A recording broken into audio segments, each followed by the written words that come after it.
Well, g'day, Max here again. Welcome back to the shop. Well, this is one of those episodes where you go to do something and you've only got part of the things you need to do the something. So I'll bring you down and have a look. In this video, it's pretty well all just turning, so we're just going to smash it out. And then the other half of the video I'll just fill in, because this isn't enough for a whole video. Well, I could make it into a whole video, but it'll be pretty boring. So I'll just put in a couple of little bit of shop work. I don't always record. Actually, I record very little of what the other jobs I do in the shop, as they're pretty mundane, a lot of them. So yeah, we'll show you what the plan is. Well, it's not that it's mundane, the other stuff that I do. Some of it is, yeah, but it can be very distracting trying to film it yourself, you know, and do the work and not make a stupid mistake and screw up an expensive part or the material, you know, you're working on.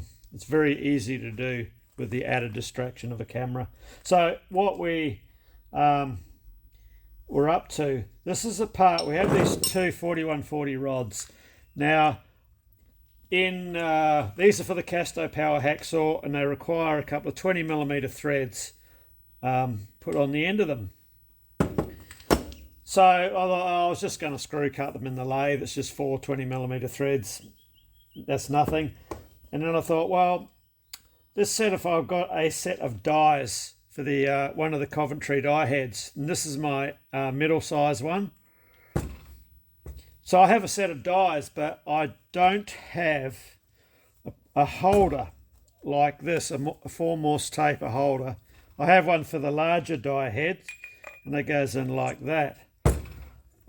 I have used this in the lathe before, held it in a tailstock chuck with a shifter on the jaws just to get me out of trouble, but I think the time I spend making a new one will be a good investment, and then I can use, I've got 2 of these middle size die heads and I need to be able to use them. So we've got a piece of material here, unknown what it is.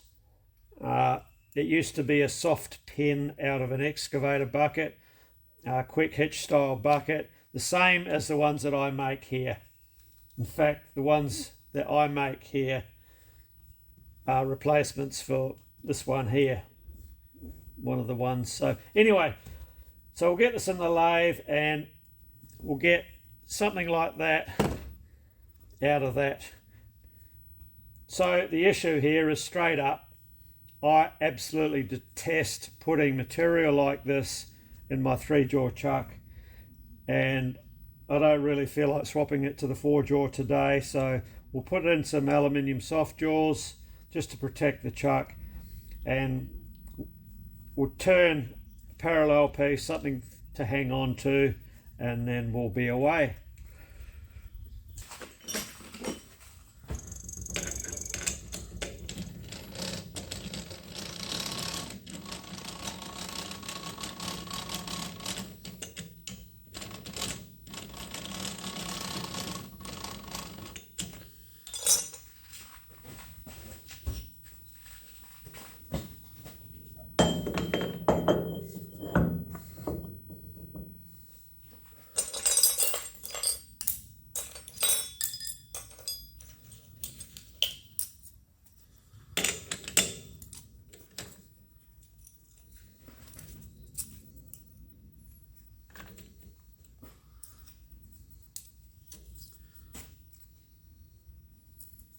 Just some aluminium strips under the jaws.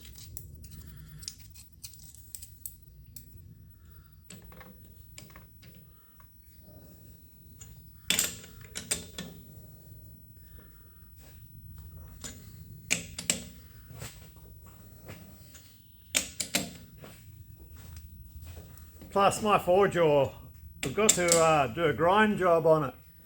She's a bit bell-mouthed.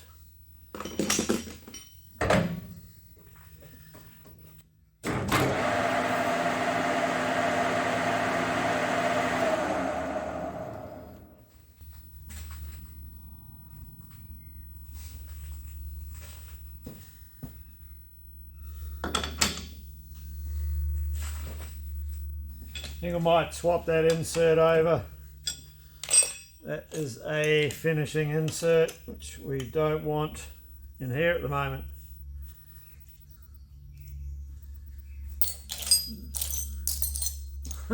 Go hunting on top of the lathe. Should be a roughing insert here somewhere. Now that'll do.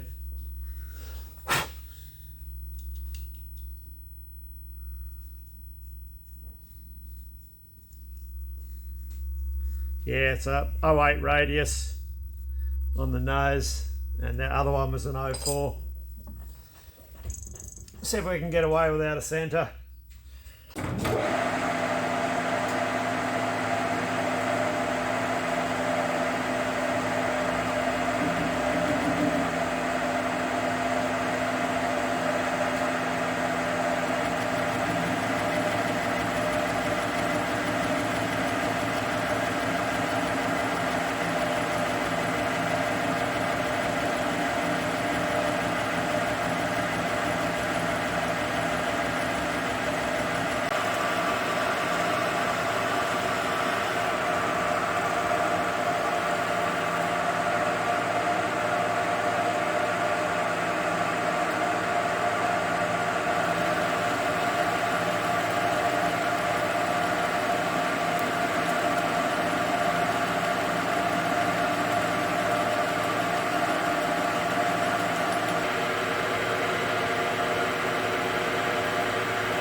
That'll do it.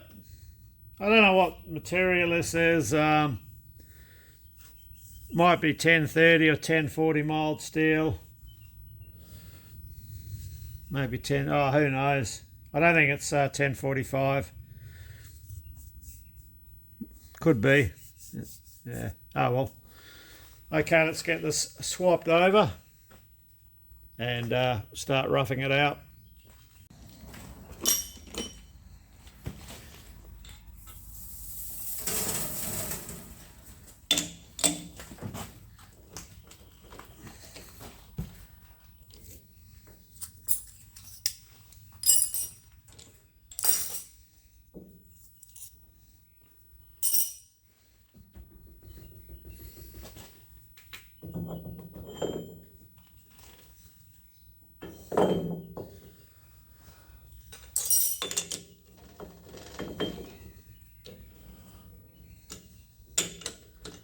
Just check our required length.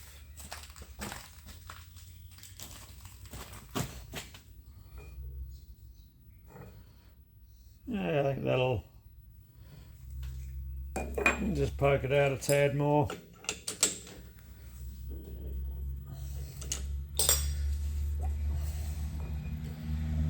That'll do it.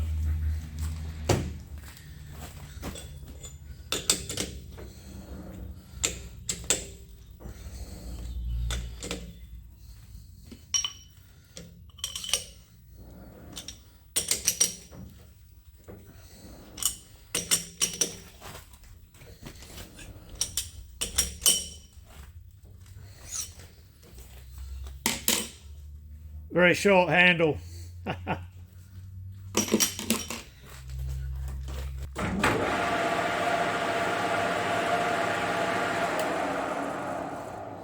Okay, we need to get it faced and centered.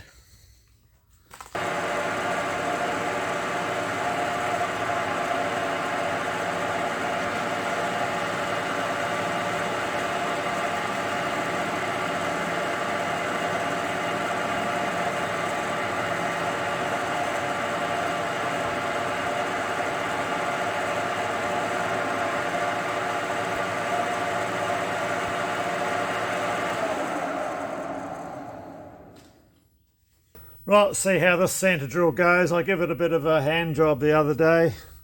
Shit, that didn't sound right, did it? I mean a manual sharpen on the grinder.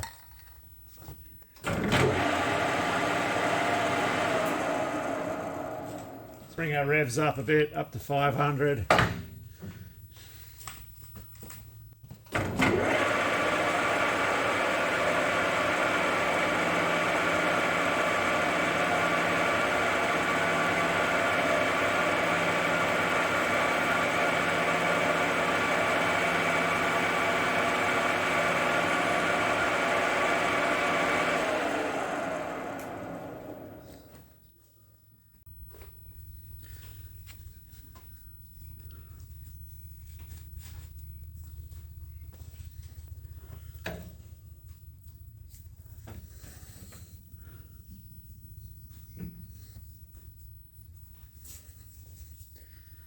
Okay.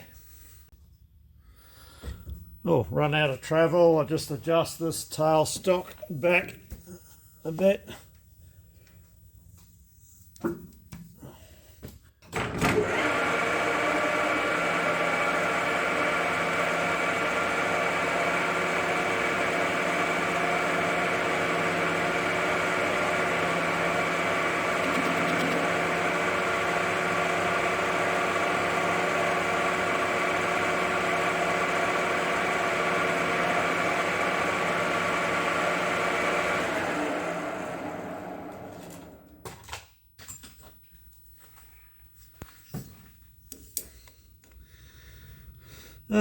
We want 75 to finish. We've got 80, just below 80. So we'll take 4mm off, then we'll take a clean up cut.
So we're just starting to cut our taper. We're cutting a number 4 Morse taper on our adapter, and just initially I just wanted to have a bit of a check to see how our taper turning attachment was adjusted, as that's what we're using to turn the taper. So I can't remember what taper I turned on at last, whether it was a number 3 or number 4, but it may have been a number 4 because this is fitting on rather nicely at this stage.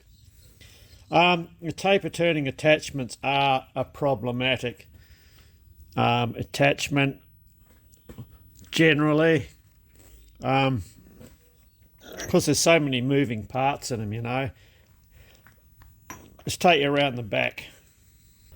So my one here has this big heavy casting which locks to the bed, and it also, the other end of it is the movable slide, which is the big piece there that it becomes fixed and your carriage slides up and down on that.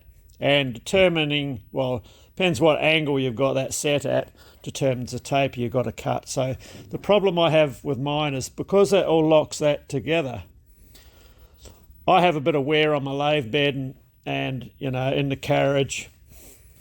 So you're fighting, you get a bit of binding because between the two. And so what I need to do, the binding's because of the wear. What I'm going to do with this one is get rid of this solid arm. I'm going to put a short block on the end here with a spherical bearing, a straight link coming out with another spherical bearing, and then make a new clamp. That way it'll allow for a little bit of misalignment, because the end result,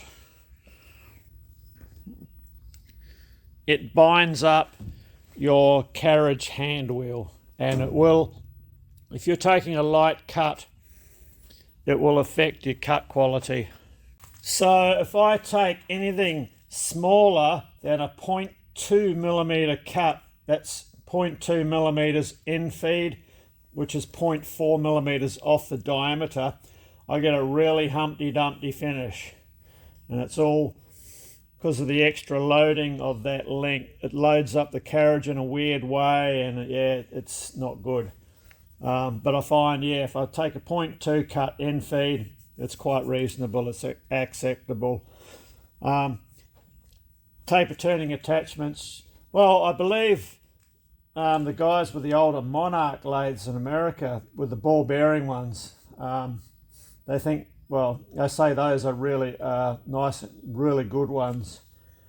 Way better than your ordinary type, which I have here, which most lathes have.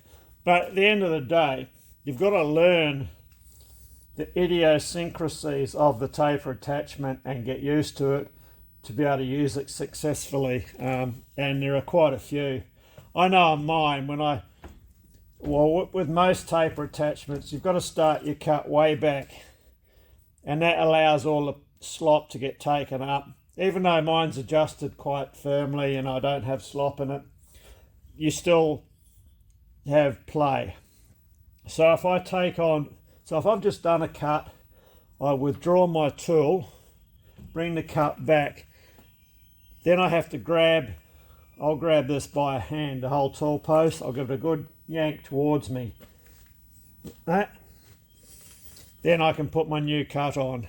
Otherwise you get a bit of a dwell area, and it starts cutting parallel, and it starts cutting tapered, and does weird shit, you know. Because it's only small, I can't hardly feel it here, but it does make a difference. Just pulling this tool post back by hand just before I put my new cut on. So I'll get a measurement. I've got a texture mark there where this sleeve comes up to. So I need that diameter that we have there, probably down about here, something like that. We're not going to be able to do a complete test fit because this still has to go into the milling machine and have the two flats machined for the tang. So yeah, and what I've got to do is make sure that I don't put myself in a position where my last cut is smaller than 0.2 millimeters in feed.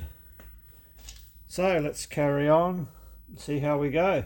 If we blow it, we just turn this back a bit further and we can just take a bit more off this, which it does happen time to time with a taper attachment. It's just you've got to be really careful. So if I get an approximate diameter where that texture mark was, which was how far that sleeve came up, 31 point, just call it 31.5, and where we want to finish up, let's say 34.5. So we've got 3 millimeters to come off the diameter. So if I take a measurement back to our shoulder, say, okay, we've got 25 millimeters. So I'm going to take another 0.2 millimeter cut.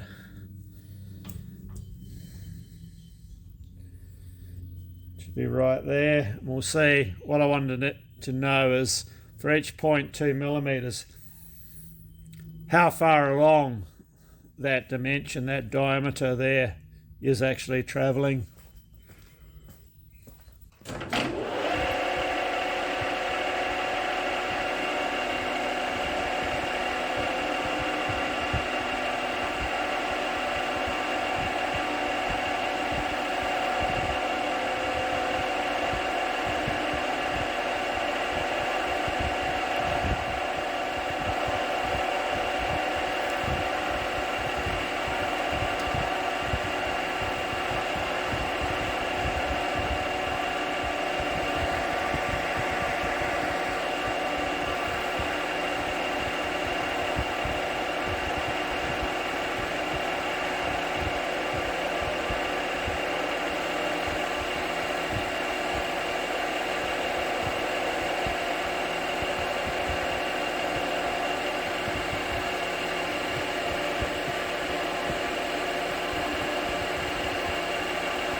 Yeah, see, even that's got a bit of a Humpty Dumpty feel to it, which I'm not happy with, but it is what it is.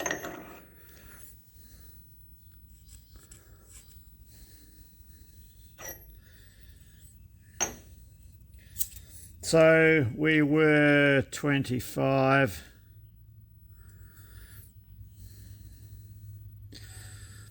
So with each 0.2 millimeters we take off, or 0.4 on diameter, we're moving up approximately 12 millimeters.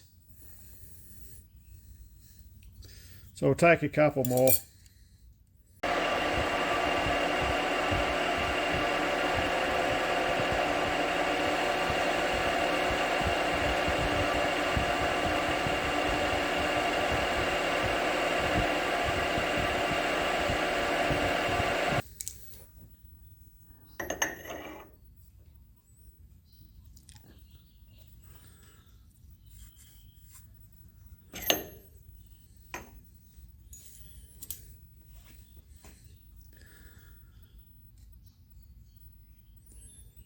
It's actually a bit less than 12.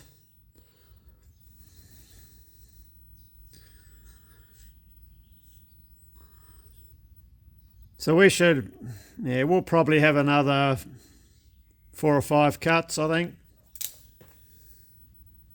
Okay, I'll go again. So I'll give this tool post a good, make sure we got all the backlash out of it. Wind in for our next cut. Keeping it even with the 0.2 cuts, keep everything uniform. I am marking the dial because I'm not going to remember where I was.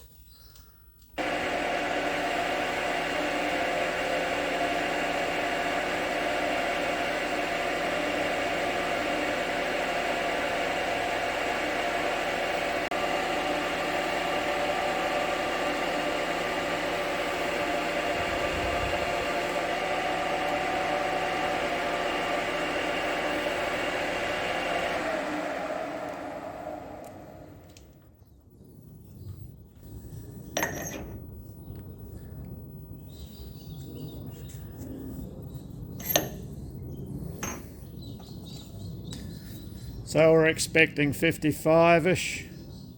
Okay, so it's reducing.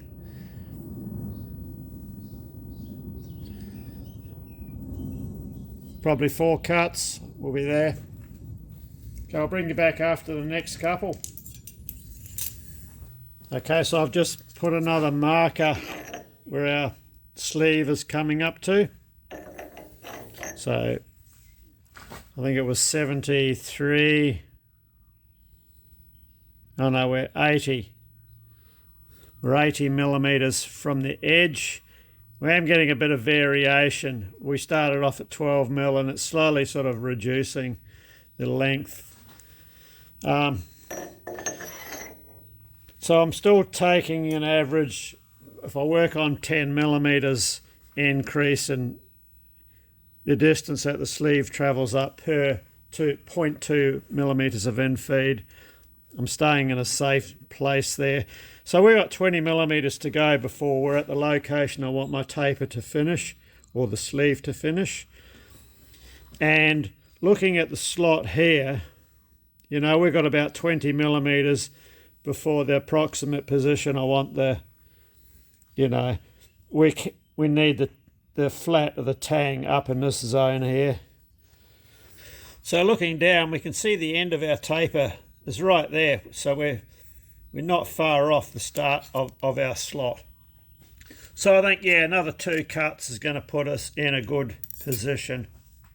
And so consistency is the name of the game, I find. That's why I've been noting down the distance that sleeve moves for every 0.2 millimeters of cut. So there's a little bit of variation in there, but it's you know, it's reasonable. And so I marked the cross-slide dial, so I don't have to try and remember, you know, where I was. Exactly the same as when you're threading with the in-feed method, same deal. If I wind in, put on a cut, and don't pull back on the tool post, watch what happens to the dial. It's just jiggling the tool post.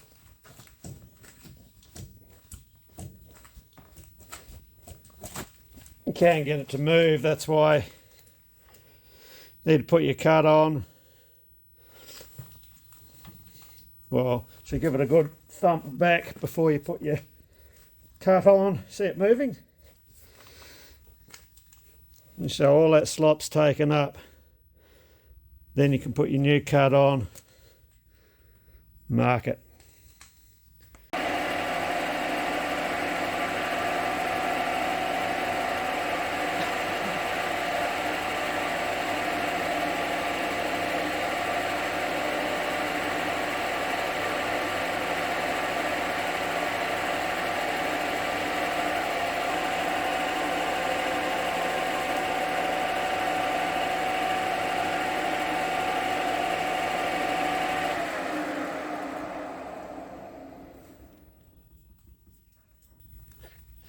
Right, we'll try that, get another measurement.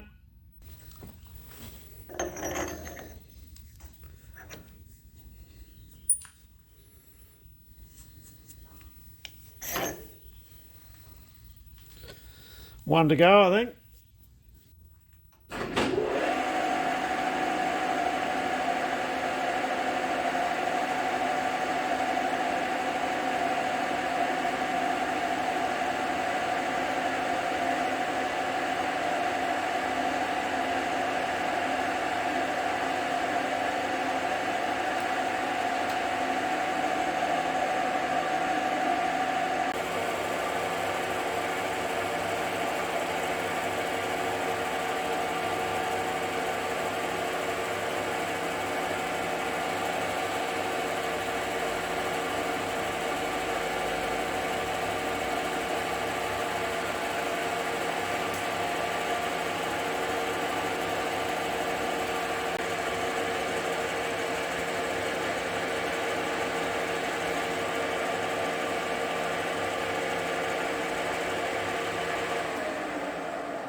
Okay, so we're coming up pretty darn close to where we need to finish off at.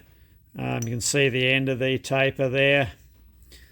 As long as we finish in the 10 to 13, we've got to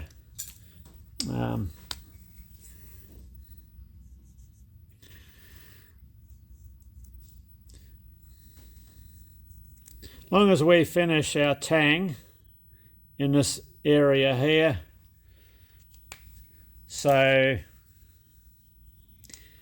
you know we've got 10 millimeters we can go, and if we look on the front, we've got about 12 millimeters up our sleeve before we've got to start doing any alterations to either this face or this radius.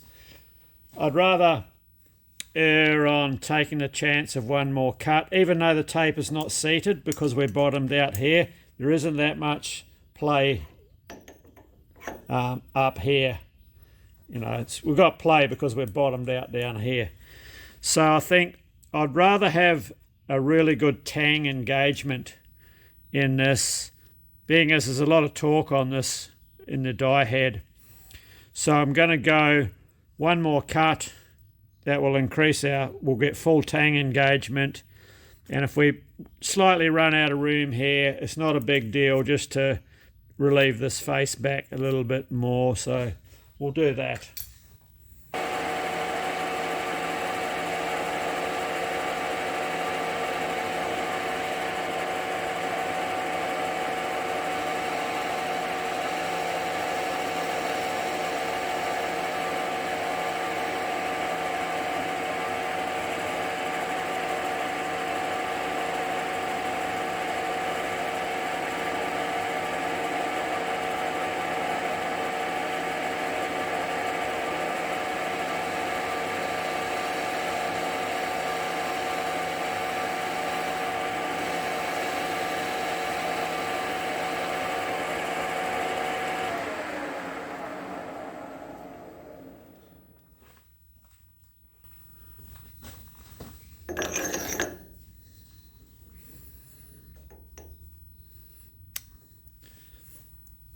Well, all we can do now is we'll go and mill the flat, and then we can have a proper test fit.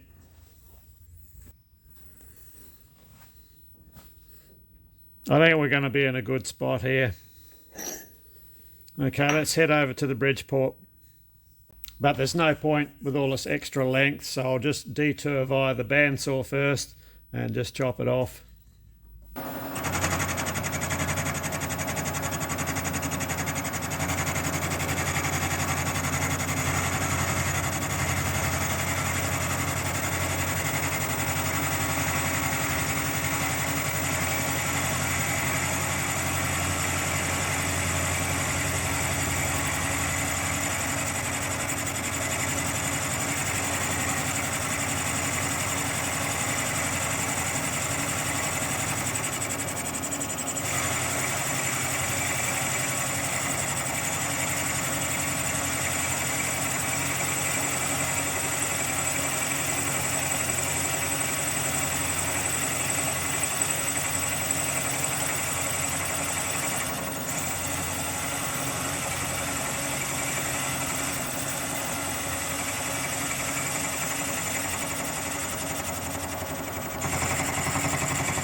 Sometimes people ask me about these machinist jacks that I use.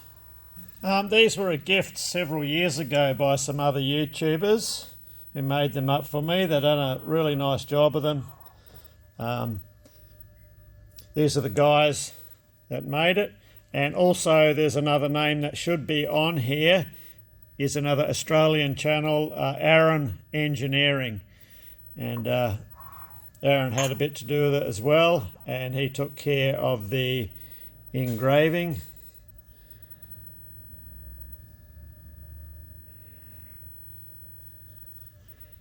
And yeah, really super handy set of jacks. You know, when you need them, you need them. So yeah, and I had it supporting the end here because otherwise, well, as you're seeing, we're able to take full depth, do all that in one pass without any problem whatsoever. Without that extra bit of support from the clamps, the thing will really sing like a bastard, you know, chatter. So we can take her out, deburr it, and we'll go and have a test fit.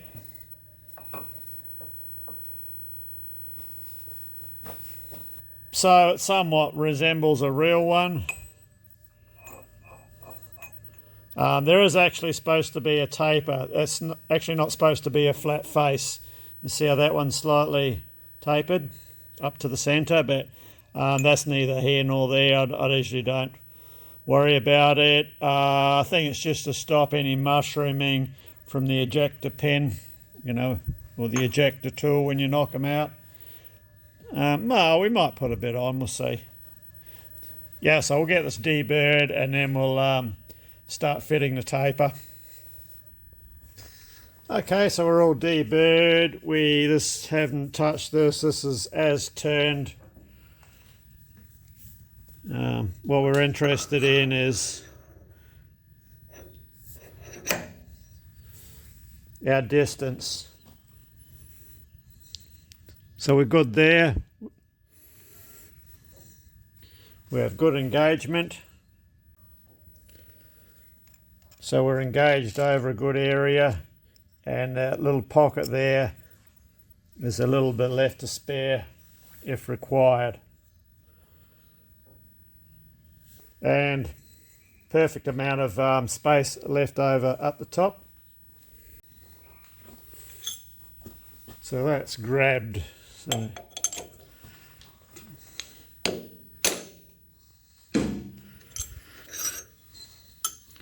we probably just want to improve this finish a little bit. Sometimes I don't go overboard on that because over time all the higher spots in the machining all sort of mush over, and it's like I've forgotten the name of it. It sort of like burnishes itself in after a while, you know.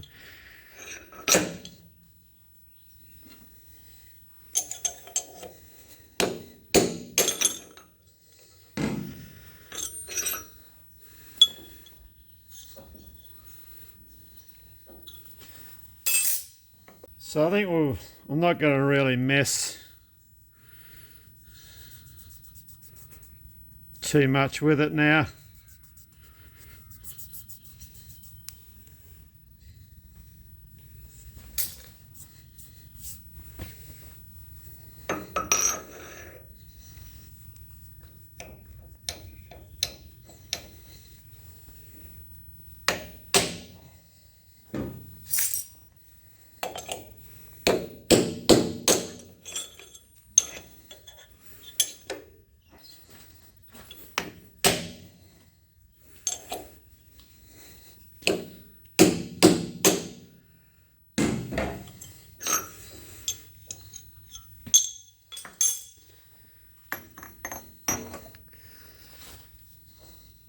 Yeah, any of the bluing, you can't. I can see all of the high spots all of the way down. So I'll just give this a quick lick with a file and we'll be done with it. Well, I mean, a quick tickle with a file. I don't lick things. That's what apprentices do when they're learning to determine what grade of steel is what. Yeah, just a good flat single cut smooth file, and always dressed with a file card.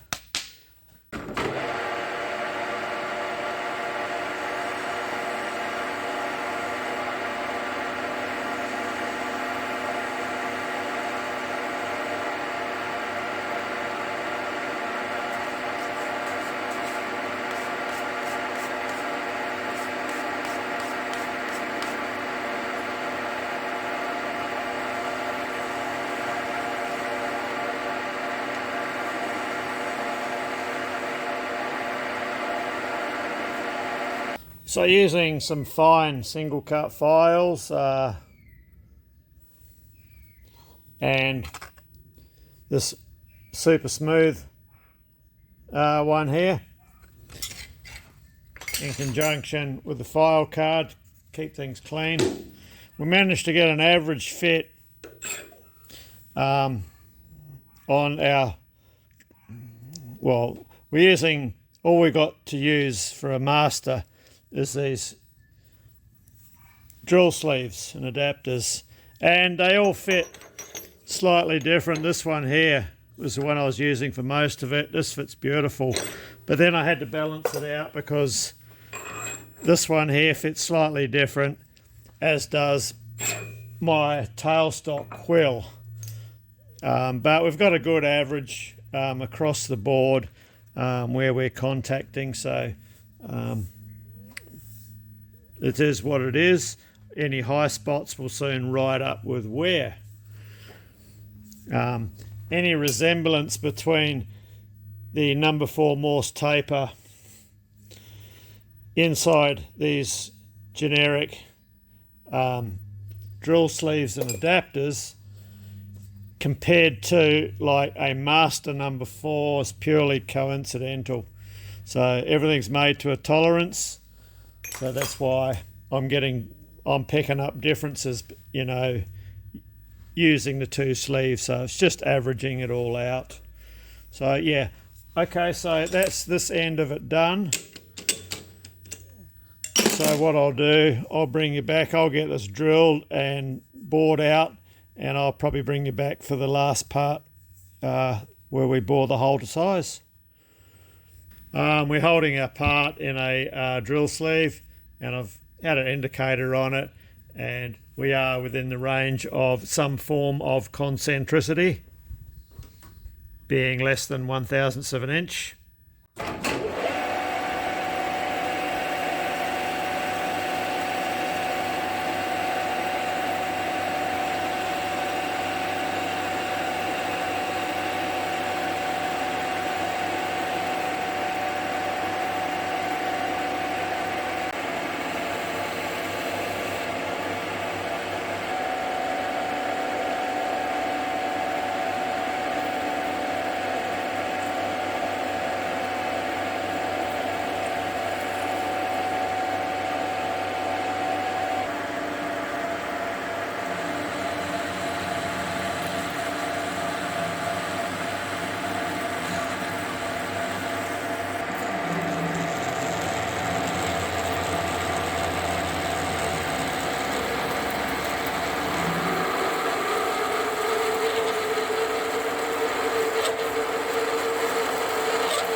You know what I hate?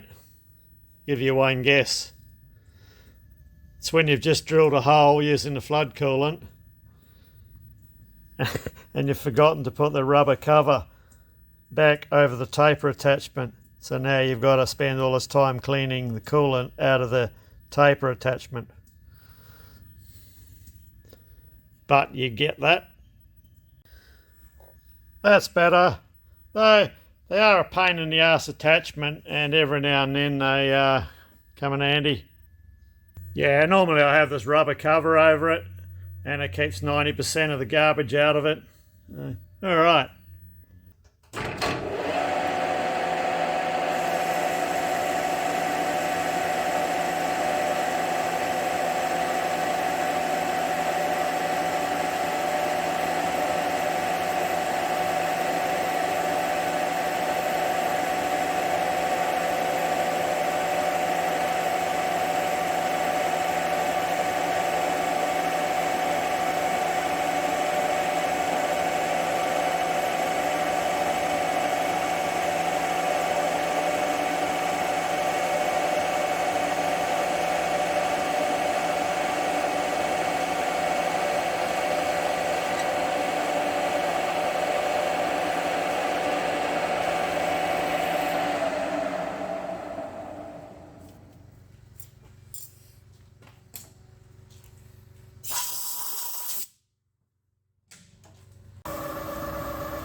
Okay, well, we had to get through the end of that pretty quickly because, yeah, we're coming up on time and I still want to put a bit more in. So we better try this thing out, make sure it's going to work. I did orient the screws so they would end up on top when the tang is located in the tailstock. Send it home. Okay, we need to get our die head in. So this is our Coventry die head, or Coventry style die head. I did machine 2 flats on it for our locking screws to bite into, as these are supposed to go into a different design tool holder. I'll go and get one. Generally these would be used on a capstan lathe or a turret lathe. So you have a holder like this. This one I've still got to clean up, and it has a locking arrangement. Not unlike a tailstock quill on a lathe or the quill on a Bridgeport milling machine. Yeah, that locks it in. That's your normal holder, and of course there's bolts to the turret on the machine. So yeah, we had to make our holders. So the dies, the chasers that go in are these. M20 by 2.5 is a thread that we're cutting. The S is an important number because that relates to the rake angle, the top back rake there. And the other number, the 80, we don't need to worry about that because we're not sharpening them or doing anything with them. There is a very important number which you cannot ever lose on these, and that's that number. So number 3, they're all numbered. Oops. Okay, number 2 and number 4. So what they go is you put these in a clockwise fashion. Number 1.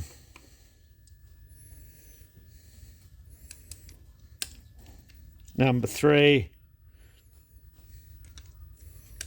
Number 2. 4. Okay, well that wasn't very clockwise, but they're numbered in a clockwise fashion. 1, 2, 3, and 4. And I think, I'm not sure because I have never done it, I think if you're cutting left-hand threads, I think they still go in a clockwise fashion too. But I'm not 100% sure on that because I've never used left-hand threads in this style of die head. Of course, a couple of bodgy screws. 2 of the originals have been lost, so, but these still work.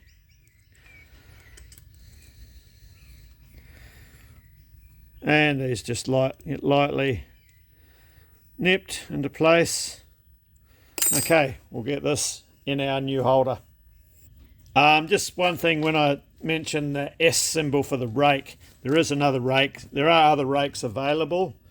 So realistically, for the material that we're cutting, we're going to be cutting high tensile steel. So we should really have an M5 rake, which is a 5 degree as opposed to a 13 degree. But like, we're only doing 4 threads, so it's not as if we're doing a run of hundreds of them or anything like that. So, and I don't have the other rake available. So let's get screwing. So we slide her in.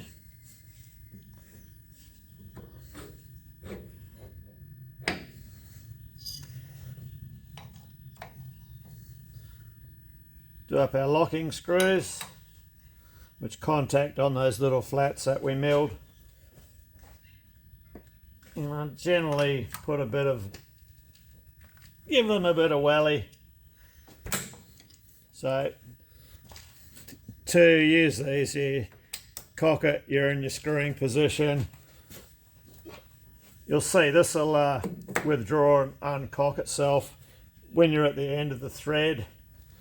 And there's a roughing and finishing, so it has, see that move? So that's in roughing. If I go to finishing, that'll go that way. Oh. It does. It just closes the die in a fraction more. Okay, let's get our piece in and we'll do a test cut.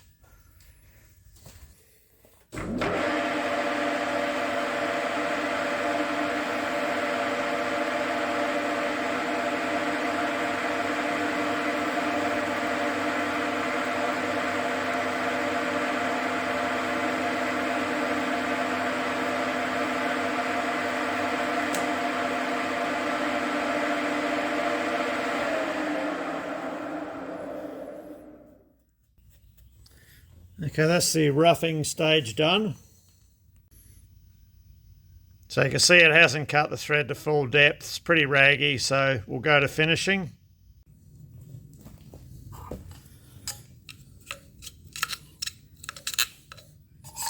More cutting oil. Switch our lever to finishing. Reset the die. Bring you in a bit closer.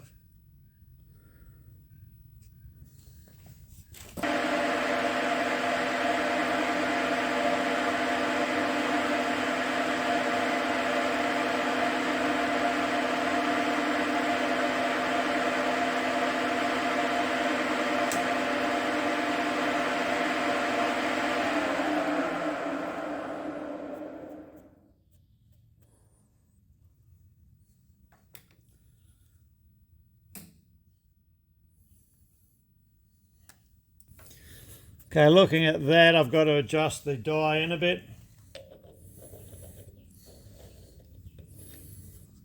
Yep.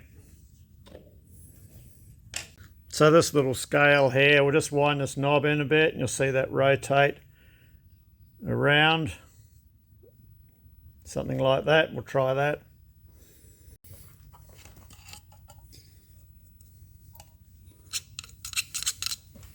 Once you've got your first one set, you know you're right.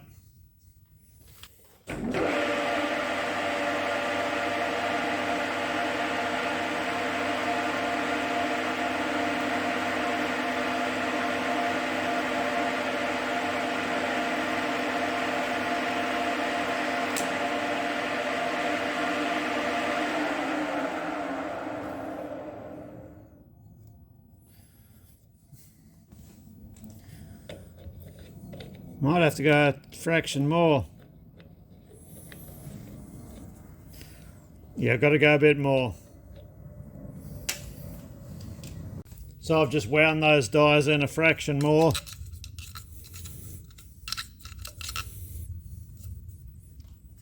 Have another go.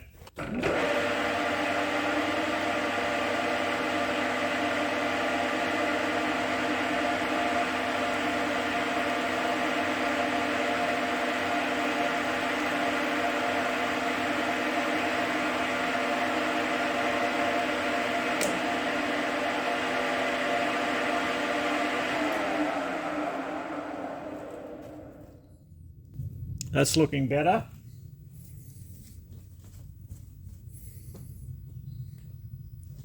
I'll try our part that is actually going to screw on there.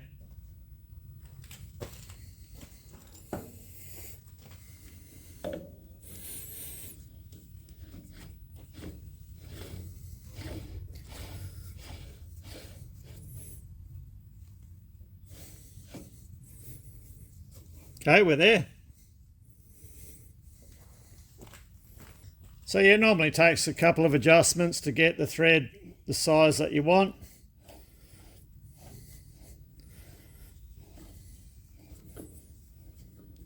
And they do leave quite a good thread. So yeah, that's not too bad for a die cut thread in high tensile steel. More steel, more pins. Delivery man just came. All right, we'll try again. This is take 3. Interruptions. Yeah, steel man. Delivery just came, so anyway. We better bring this one to a close here. We're running out of time. I had fully intended to put a few clips of some other machining work on the latter half of this video, but it seems that we spent a bit too much time on this job here. So now we can get our rods completed for the jaws for the Casto Power Hacksaw rebuild. So yeah, I'll put those clips in a future next video, but it won't be too far off. So anyway, cheers, thanks for watching. You might have got something out of it, might not have. Alright, hopefully see you next time.